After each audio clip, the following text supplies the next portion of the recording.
Welcome to কুকটেলস। আজ আমি আপনাদের সাথে শেয়ার করে নিচ্ছি দারুণ একটা নিরামিষ কোফতার রেসিপি, ছোলা ছানার কোফতা কারি। ছোলার ডাল বাটা আর ছানা সমপরিমাণে নিয়ে তার সাথে বিভিন্ন রকম মশলা মিশিয়ে এই কোফতাটা তৈরি করা হয়। রান্নাটা আমি কিভাবে করি তা জানতে ভিডিওটি শেষ অবধি দেখতে থাকুন।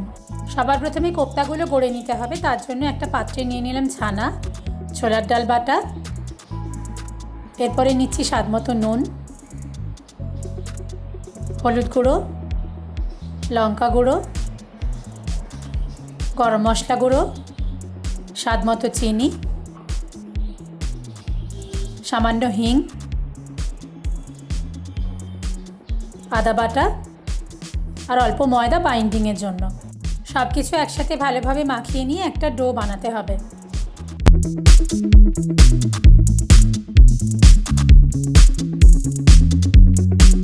ডোটা তৈরি হয়ে গেছে। এরপরে এর থেকে কোফতাগুলো গড়ে নিতে হবে।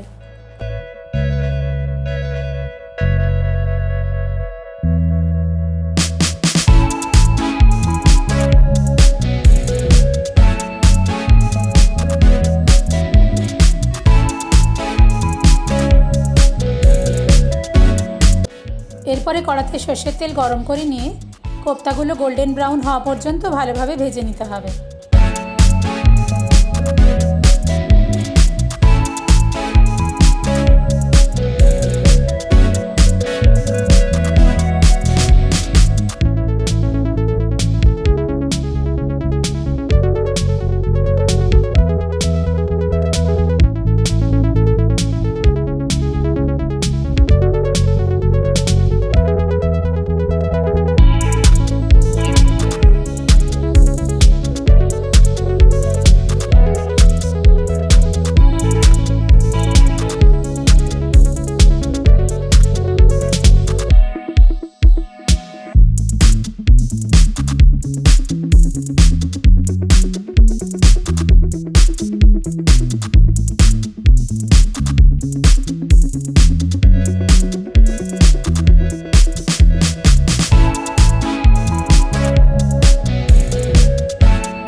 সব কোফতাগুলো ভালোভাবে ভাজা হয়ে গেছে।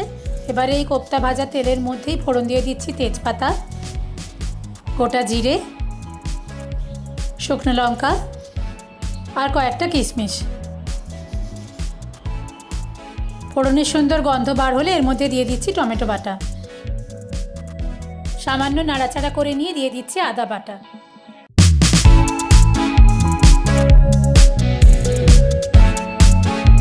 মিনিট দুয়েক ভালোভাবে কষিয়ে নিচ্ছি।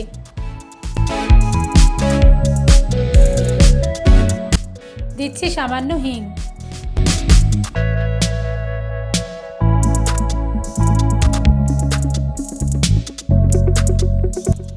এরপরে এক এক করে গুঁড়ো মশলাগুলো দিয়ে দেব।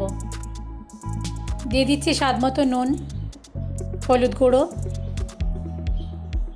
লঙ্কা গুঁড়ো, জিরে গুঁড়ো আর স্বাদ মতো চিনি। সব মশলা একসাথে ভালোভাবে কষিয়ে নিচ্ছি।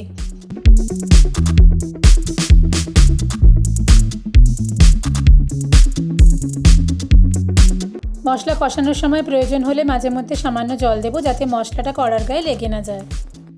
আমি এই রান্নাটায় যতবারই জল ব্যবহার করব, ছানা কাটিয়ে নেওয়া জলটা আমি ব্যবহার করব। এতে রান্নার টেস্টটা আরও বেশি ভালো হয়। এরপরে দিয়ে দিচ্ছি পরিমাণ মতো জল।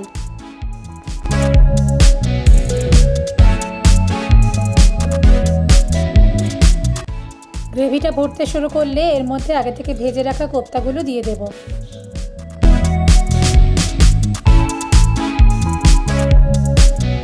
কোফতাগুলো গ্রেভির মধ্যে মিনিট 3-4 রান্না হতে দিলাম। এরপরে দিয়ে দিচ্ছি গরম মশলা গুঁড়ো আর সবশেষে ঘি দিয়ে গ্যাসটা বন্ধ করে দেব।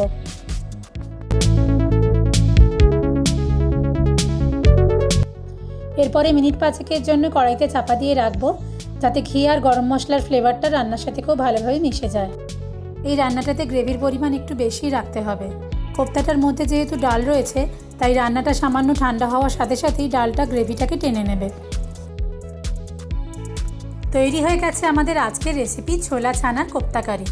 সম্পূর্ণ নিরামিষ এই রেসিপিটা আপনারা কোনো নিরামিষ খাওয়ার দিনে বা পুজো পার্বণের দিনে পোলাওয়ের সাথে খেতে পারেন।